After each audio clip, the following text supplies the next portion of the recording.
All right, here we go once again. First episode of 2021. Haven't seen you all year. Happy New Year. Uh-huh.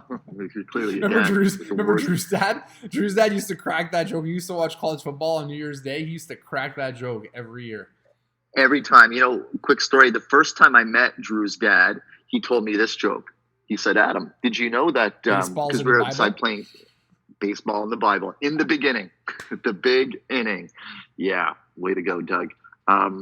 What if you would be a good guest on the podcast? Because could you imagine that guy'd be out in right field with a hockey stick chasing squirrels on this podcast? Doug? So anyway, Happy New Year. I think why don't we just get right into New Year's Eve dinner and a rematch, the much anticipated shaving of the head that happened at the end. What an interesting night. I mean, awesome. Can I just talk about the absolute joy that I got from watching my dad and his buddies interact on the live feed? Like, it was literally like watching my dad or my uncle and three of his buddies try to figure out how to play online chess. It's amazing. Yeah, very endearing. In addition to that, for me, it was really interesting to watch their dynamic. Kind of gave me a real insight into when the four of them are in a room and they're talking and they're doing whatever. What does that kind of look like? And it was interesting how they all kind of had a role to play in the chess match. And Mike kind of took the lead and Paige was very much with him on that. And then you had Trey, who was just with his green M&Ms, just having a laugh about the whole thing. Clearly wasn't really into the chess, but looking to stir it up and kind of have some fun. And then Fishman contributing here and there. He kind of, obviously understands chess, but not kind of goofing on the side with Trey. I thought it just gave me an image of what band practice might be like in the middle of a break of a song and just the shenanigans that would go on. I agree. It kind of reminds me of our friends, too, just how we all joke around. And depending on what's going on, it was a really cool dynamic to see. I was actually surprised by Paige's seriousness. Like, he seemed like he was very serious. Like, he wanted to win the match, and not just win the match, but stick it to us. Yes, and that's I think competitiveness has a lot to do with drive. Yeah. So I really like that. I really like that. It wasn't just like, hey, we're going to have fun and entertain the fans. Like, no, fucking win. I really, really like that. Dude, this is one of the biggest bands of all time. You don't get that by not having a competitive spirit. Yeah. It reminds me of if you've watched, or there was an interview with when Trey met Mountain Girl. So Mountain Girl was Jerry Garcia's most... I don't know the proper terminology. I think he was with her the most.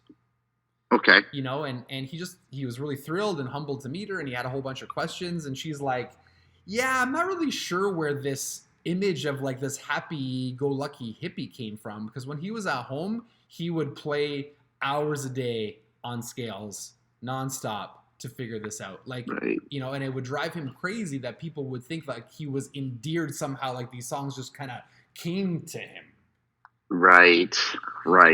And it's very much like the iceberg theory. There's so much more going on that we don't see. And we've said it before, people that are great at something, they make it look easy, but they can only really do that through dedication, practice, hard work, commitment to the craft, and clearly a love and a passion and a joy to get to that level. So, did you have a chance to watch, I know a bit of a side topic, did you have a chance to watch the interview that I sent you? The link from the other day? Not yet. Okay.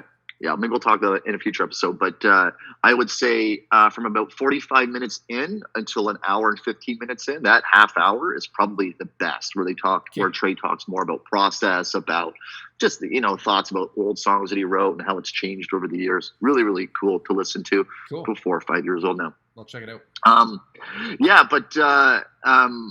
So obviously it's a show that we know really, really well, and we've heard many times. I'll kind of paint a picture for how my night went. We were in this room.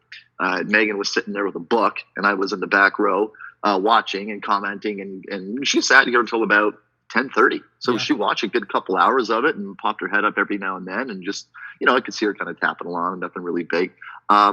She didn't quite appreciate the set break stuff the way I did. She was like, she doesn't know them or get them.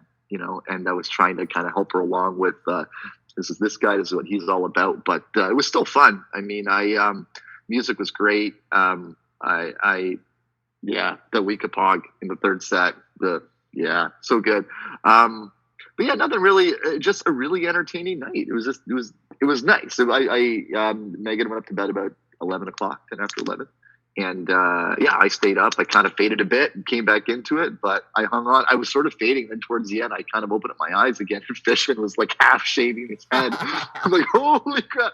It was just, I faded out for like 5 minutes and came back to that image. And it's funny how much of a meme that's already become. The amount of times I've seen that face with it half shaved and half not. Well, like, I don't know if you remember how it happened. You just see somebody kind of like appear, and you're like, what's going on, right? And then you're like, oh, right, he's shaving his head. And you're like, oh my God, he's shaving his head. And he totally did it to get a reaction from the other three. Yeah, 100%. The best. He's probably one of the funniest to look back at over the years in terms of appearance and style, like how he's sort of gone through like the hair with the goggles and everything else that's with it. He almost seems like a different guy 25 years ago. Dude, he was wearing a bonnet. Right? You're funny. So what about you? You guys stayed in? Yeah, so we stayed in, drank, so let's be clear. Drinking way too much is not drinking way too much when you're 19. Drank way too much for a father of two with things to do the next day, but not like ridiculous. But it was just an awesome night of music for us, man. We had a lot of DJs were doing it live. So we watched David Guetta live at the Louvre. So like at the Louvre, he was the only human being playing. Right. The pyramid was behind him, and they had like lights throughout the whole thing. Super awesome. Switched it to a record label started by a DJ named Claude Von Stroke called The Dirty Bird. Okay. And it was just like all these like random people that like were playing like in their house, and he was like just panning to these people. And then Phish started their show, and we watched that. And during the set breaks, I would watch the chess, and we'd go back to listen to it. It was just a night of like awesome music, man. Just awesome. Yeah, and I guess with the time change, Europe being 6 hours in front of us, you could watch that earlier than Phish, right? They wouldn't conflict. I absolutely lost my mind at the chess game. Shame on us. It was an embarrassingly poorly played chess match. Dubious moves right at the beginning. I didn't like it. And the boys were solid, man. Well, so when I gathered, they crashed chess.com. Right. And it's funny because we were saying... Which led to a bunch of other awesome memes. Yes. So we were talking about it last week, and before we started recording last week, I said, I wonder what kind of a bump or a lift chess.com is going to see from this. And he said, well, it's already really, really big. I mean, there's, thousands of subscribers and users. And then as soon as the first set breaks started, the first thing he said was, yeah, we crashed the site. It's like, what? Of course. One of my favorite lines of the night, though, was in that early part of the first set break when that comment was made, I think, by Trey. And the page goes, 6,000 people on there. And Trey goes, it's 26,000. And you can see the genuine surprise in Page's reaction. Like, really? They played for tens of thousands of people many, many times. And to be surprised that many people were on was just sort of a nice little reminder of how grounded they can be, and they're all in their little farmhouses. I was going to say little farmhouses. I doubt they're little, but they're all in their farmhouses. And I thought that was awesome. And like you said, the music was great. The energy was awesome. Those 1.0 shows, man, it's like, dude, one of the speaking of that, one of the things that I've always really appreciated about them is they seem to be one of the only. I remember one time I gave a talk at a conference, and there was a lot of people, that were there. And then, after my talk, someone came up to me and said, "Listen, that was great, but when you're done speaking, you accept gratitude from the audience." And it stuck with me, and it's just nice to see. I think they're like, I mean, I haven't seen everybody play, but they're one of the only live shows where people that I've seen play live that after the set is they stand there and they accept the appreciation from the audience. Yeah, they generally tend to stand still and take a bow from what I can picture. Not just Yeah, that, it looks as though they're actually making eye-to-eye contact with people in the audience. For sure. I'd say that Dave does a similar thing. They all kind of do it their own way. They kind of walk off. They come out. They wave. The drummer will toss the sticks out to the crowd, and that's always the thing at the end of every show. But yeah, I mean, I've seen a lot of bands. They just sort of finish, thanks, walk away. I've seen when I saw My Morning Jacket play in 2010. They literally ran off the stage. Like they have this song that kind of winds down, and the tempo gets slower and slower, and then the last note.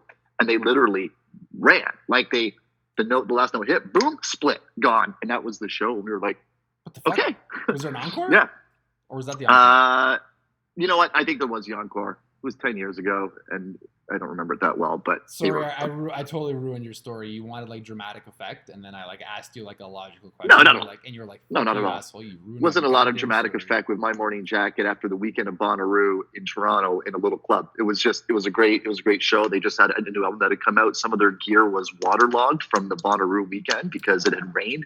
So they had some weird technical stuff going on, but great band. I don't know how well you know their stuff, but they're really, really good. They are really good. From what I've heard, I don't know it well, but it's definitely a band that when it comes on, I'm like, oh, this is good. Like, I appreciate it. Yeah, for sure. What stood out? So this is probably like, honest to God, like in the hundreds of times listening to the show at this point. What stood out to you this time listening to it? Like, what were you like, God damn it. You know, that's awesome. Right. I love Punch You in the Eye. That's my favorite love that version. song. And that's a great opener, and that's my favorite version because that's the one that I grew up listening to, right? 100%. And as soon as it started, because I haven't listened to that show in a long time, and when it started, it almost rewound me and took me back to listening to it with headphones on. And you know, not to be that guy, but I've got a great sound system in here. And as soon as that started, and it was like, you know, like the double bass is going, like it's just almost this like bassy, echoey kind of a feeling. It was just like right away put me in the zone of like, holy shit. Like, even though, you know, this is 25 years old, like to the day, it sounds like it's today. It's timeless. Yeah, I think the quality of the sound really, really got me. I find it interesting to watch physically how different Trey played back then versus now. A lot more of just like the looking around, different kind of neck movements. Year to year and show to show back in the 90s. Yeah. You know? Yeah. Like next year was Clifford Ball. He, you know, and if you just compare like that show to like his body movements at the Clifford Ball, he looks like a completely different human being. Yeah. I'm trying to think of something else from your question that I really noticed or something that stuck out to me. I don't know. I can't really think of much else other than, you know, I thought it sounded great. You get used to the video, even though it's just one camera zooming in and out. Yeah. It's good enough. Good enough for me. It's not exactly a 3.0 quality, but yeah, it was just good. And I think one of the things I constantly come back to when I hear a mid-90s show or even an early 90s show, it's how good they even sounded back then. And when you look at the length of time they've been playing as a band compared to, say, now, obviously not nearly as long, but just how accomplished they were at such a young age. I'm always blown away by that. You know, that the quality of those songs and those sets and how high energy they are, to be able to play for the length of the time that they did, just I don't know. Those are just sort of my general thoughts. I hadn't really thought about that. How about you? What stuck out? I think that's all great. The speed of Reba, like the composed parts stood out. I was like, holy shit, that's fast. Yeah. You know, it was so fast that like Trey like just flubbed a bunch of notes. Runaway Jim. I always confuse the names, but Runaway Jim was just awesome this time, you know, and Drowned into Lizards was spectacular. Yeah, especially when you consider they played Drowned right after losing the second chess match of the 95 tour. That's how they felt, like they felt defeated. So what better song to go into than Drowned? I also think about, I know this is weird, I think about like I was 15 at that time. What would 15-year-old Adam have thought of being there in that show? Would I have appreciated it the way that I do now? probably not, because I didn't really, if you're 15. Well, my time was like 2 years later, right? 2 or 3. My time was 98, I think. So. Yeah, but the really, really good show, and it makes me wonder what the next dinner in a movie is going to be. I mean, it's a whole new year. It's 2021. Obviously, nothing is scheduled. I hope they're going to continue a once a month until we learn more. Who knows? They haven't announced it. I mean, you don't top it, right? You just get back to playing good stuff. Yeah, for sure. But yeah, I mean, it was great, and the fact that you called it. It's too bad they didn't bust out into actually live playing, right? Even over Zoom. I was wondering if they might just try something, but probably too risky, I would think, right? Like if I was kind of holding out hope for something like that, really because of your prediction. But me too. Wasn't meant to be. Apparently, and I haven't tried it, but apparently from what I've heard, it's just off enough to like drive musicians crazy. Right, like half a second, 3/4 of a second of a delay. Sure. Yeah. It would be. But yeah, man, that third set, I loved. Week of Pog, Trey. Everybody loves Week of Pog, man, with that one. Yeah, I love that song every time. Yet strangely, so far it's not in my top 25 of Phishiest Phish songs. Although maybe it should be. I don't know. Well, it's a good one. I think part of the charm with Week of Pog is it's awesome, but it also bookends Mike's, and Hydrogen. So I think part of it's hard to gauge how much of it comes from the familiarity and the joy, that comes along with that whole kind of like. Yes, it's coming. You're waiting for it. The anticipation that goes along with it. Look at the Baker's Dozen, the Holy Night, right? They start the set. Second set is Mike's song, and you're like, okay, well, when's it coming? And then it was the last song of the set, and you're like, yeah, that's awesome. Yeah, and that's only really been more of a 3.0 thing, where they'll take some more space in between Mike's and Week of Pog. And in my early listening days, I kind of called it out. Like I noticed just that they were always played within the the same set or back to back, and this has always kind of been the way that it's done. But it's one that always kind of gets me up and going. And as things are kind of, it was just after New Year's, of course, for the '95 show. But yeah, really, really good. That bass line is just it's awesome. Oh, dude, is Week of Pog a place? I think Week of Pog is an actual place, right? We should probably know that. Yeah. Okay, I'll make a note. Follow up for next week. Should probably know that. What in the world is Week of Pog? We'll probably find it out right now through a quick Google search. But no, just go to Phish. Just go to. We'll dangle that carrot. Just go to Phish.net. I'm sure everyone listening is already like, you idiots! It's this. No, that's exactly why they're going to listen next week to find out what it is. Come on. No. Okay. All right. Good talk. So I've been working on the Phishiest Phish songs. I've got a bit of a list going. So if you are cool with it, I'll start to read the list, and we can maybe add some on, or maybe take some away, and kind of start to narrow it down a little bit. It isn't quite 25 songs yet, but I'm curious 25? To see if. What's that? Why 25? I don't know. I think the catalog is so big. To only pick 10, I think would just be hard. So anyway, what do I have here? I have 1, 2, 3, 4, 5, 6, 7, 8, 9, 10, about 16, 17 songs. Let me guess. You enjoy Myself's number one. It actually is, but these aren't ranked in any particular order. It's just as I was thinking of them. They're not ranked in any order, but the one that popped into my mind of the quintessential Phish song is "You Enjoy Myself." I guess saying, so, man. But that wouldn't be my pick. Let me guess. Number 2 is Reba. But that's, okay, go ahead. What's number 3? Fluffhead. Yeah, right. I got that one too. Yes. Oh, dude, I believe you. No, I don't want to look because I don't want to guess. I want to keep guessing until I get it wrong. 4. 4. Oh fuck! Now the pressure's on. I'ma go with Tweezer. That's where you lose. But pretty good though. 3 for the first 3. Harry Hood. Yep. Punch You in the Eye. Yep. Simple. Yep. Mike Song. Yep. Down with Disease. Yep. Screaming Coil. Yeah. Split Open and Melt. Yes. Rift. Yep. Tube. Yeah. Blaze On. It's the only 3.0 song I have in there so far. Okay. Curtain With. Okay. Divided Sky and Tweezer.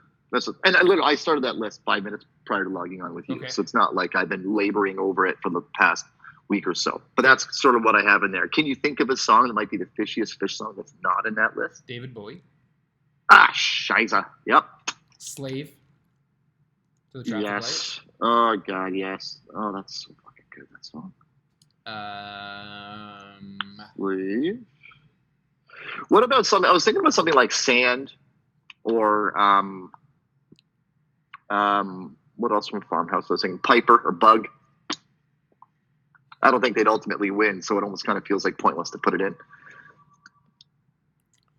You can argue, man. Somebody when I posted Ghost. Yep, Ghost. When somebody Mama Dance. Mama Dance. When somebody posted when I posted that question, somebody was like Sand. I'm like, I get it, man.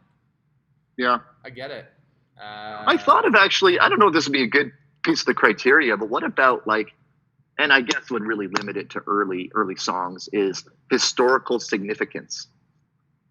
Do you know what I mean? So songs that might have lyrics that tie into Gamehendge, songs that Bathtub Gin. Yep. Songs that kind of contribute to the overall culture of Phish. I think so. Again, nobody challenged my criteria, right, that I put forth, which I was really hoping that somebody would do. So I think the next question is the weight of the different factors, because I think you're right. I think historical significance should be a factor. I just don't think it's as strong of a factor as like jam. Yeah. Right. Okay. Right. So what's that? 1, 2, 3, 4, 5, 6, 7, 8, 9, 10, 11, 12.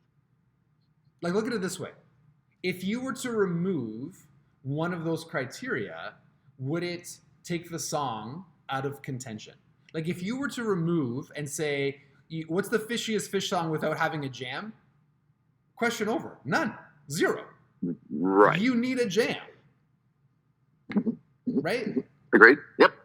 Agreed. Like, what's the... So if there... Go ahead. Okay, so then if it's a composition that doesn't really have a jam, it's pretty much not the same, but it's the same from beginning to end. Does that automatically disqualify it? Or to what percentage does it disqualify it? Right? Because when I think of a song like Sand... Sand is a great jam vehicle, but the composition, I think there's songs that sound more fishy or more geniusly fishy that are better composed than Sand. Right. Right? Fair. Yep. Right? Like, I think when you look at, like, You Enjoy Myself, the compositional part is absolute genius. Whereas, and same with Reba, whereas, with Sand, it's not as it's still awesome, but it's not a once in a lifetime song. Right. I agree. I just had the Lizards, by the way. Yeah, so Lizards again. I think that's great, but I there's no jam to it. It's all compositional, right? Yep. All right. So we'll come up with some categories, some weighting, some criteria. Yeah, I think we have to talk about how to weight the categories now. Gotcha. Okay. All right. We can come back with that next week. That's no problem. We'll see where we end up. See if we can float that out there and get some opinions. I'm trying to think of like other songs that I stayed away from ballads, right? I mean, I think there are a lot of songs that really, really, really build and have that crescendo, but I stayed away from the typical ballad, right? I don't think they're necessarily all that fishy. Looking at it, like anything else in 3.0 that's worthy of going in there. Mercury. I love that song. I do. That might be my, Mercury consistently delivers, right? Great jam, consistently with that. Lyrics are great. It's a good one. I don't have Stash on here. I think you should put Stash in there. Stash belongs. Yep. I'm just trying to go through all like the albums, I think It's Ice belongs. Right? It's outstanding. Yep. Antelope. Yeah. Burn with the Antelope. Right. I knew we were missing something. Like something obvious. You can almost hear the listeners like saying that. Like, why don't you have it on there already? And I'm sure there's other songs that are like that. I don't think my mom was yelling Antelope as she's My Nana was. My Nana loves Antelope. I'm just kidding. It is interesting because I'm looking at this, and this is quite the set list in front of me here. Imagine going to a show and hearing all these songs. It would be like an 18-hour show. This would take up a whole 1999 set for sure. What about okay. Do you think we would have to factor in like rareability? Like would making a song more rare make it more fishy?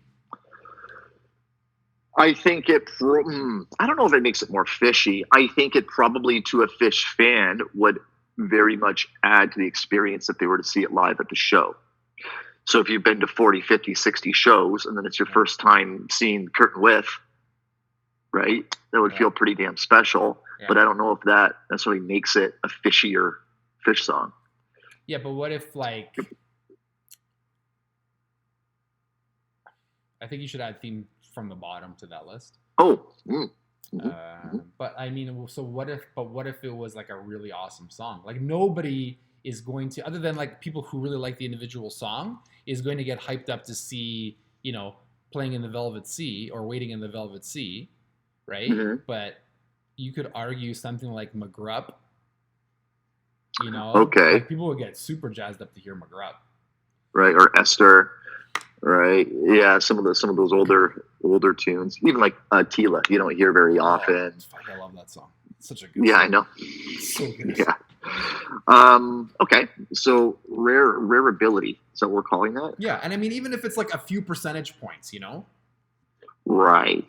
Like it doesn't. You don't hear it often, but when you do, it's a big deal. Right. Like, and I mean, also they also want to play songs that like, Sure. Yeah. In fact, I was just listening to. I'm in 2010, and I'm listening to June 25th. TTE. It's in the show. I just haven't gotten to it yet. But was it the show? No, it was one before it. The 24th I listened to, and the set was clearly a set where it was more for them, like the songs that they wanted to play. It didn't have your typical flow of a Phish set. You get a show every now and then where you'll have a whole set that's a little bit different. Let me see here, the 24th. So, what was it? What the heck? What am I thinking of? Now I'm pissed off because I'm probably mixing up with the other. That's another thing that happens from listening to too much at the same time. You kind of mix up shows. You can't separate the 23rd of June from the 24th of June or whatever it is. But I remember there was a few songs in a row that weren't that common that I didn't know very well, a couple of debuts even. And I was like, okay, this doesn't seem like the typical Phish show, but all right, let's go along. Would you be disappointed if you paid a ticket to go to a show and they played a set like that? Nope. Or would you be okay with it? Nope. Because the ones that I listen to, it's awesome. Yeah. I like it. It's true. Damn, can't find it. But either way, 2010 so far, great tour though. So far, I mean, a lot of shows on that tour. That summer, like he played like 4 nights in a row, multiple times. Like they were really hitting the road. They were. Well, that's the second year back, right? Yeah, very good. I don't think I have anything else, buddy. Did you have anything else that you wanted to add? I'm good, Yours was great. Don't know what to expect from this month. So yeah, what I'll do is I guess we'll come up with the criteria and some weighting, and if we think of any other songs, we'll add them on there and then start to whittle it down and see if we can get some feedback from some other people and get their opinions. Sounds good. Cool beans. Yeah. All right, man. We'll have a great week. Thanks for listening, everybody. Visit the site. Oh, what do you got? I do have something. I wish I would have said this earlier. Because if anyone's around, it would be crazy. I think we can. So he happens to be Croatian, so shout out to my fellow Croatian guys. He has I think I talked about him last week. Agamator. It's Agadmator. He reviews chess games online. Right. He's got a big channel. Like there's a big following. There's a lot of people playing chess. I think I messaged him already, but he hasn't responded, which fine. I'm nothing to him or nobody to him, but I want him to review the Audience versus Phish chess match. Gotcha. Because I think it would be good for getting people to listen to Phish. Right? You have all these chess players out there. Like his channel has like almost 1 million subscribers. Wow. He gets like hundreds of thousands of views. It would be great for the boys to be like, hey, Phish, I'm going to check this band out. Because, we feature them on a chess network. So, I mean, just tweet him or follow him on Instagram and he does hashtag suggestion, and then get a copy of the match and do hashtag suggestion. And if enough of us say it, eventually we'll be like, shit, I should probably do this. Right. Yeah, that's what listeners want. That's what viewers want. That's what he's going to do. 100%. Cool. Okay. So the name again? Agamator. I'll put it in the show notes. And what I'll do is I will try to, that will be my post for Thursday on Reddit and in the email. Cool. So try to get more people to do it. Awesome. Sounds good. Yeah. Looking forward to that. All right, man. Well, have a great week. Bye, Bye everybody.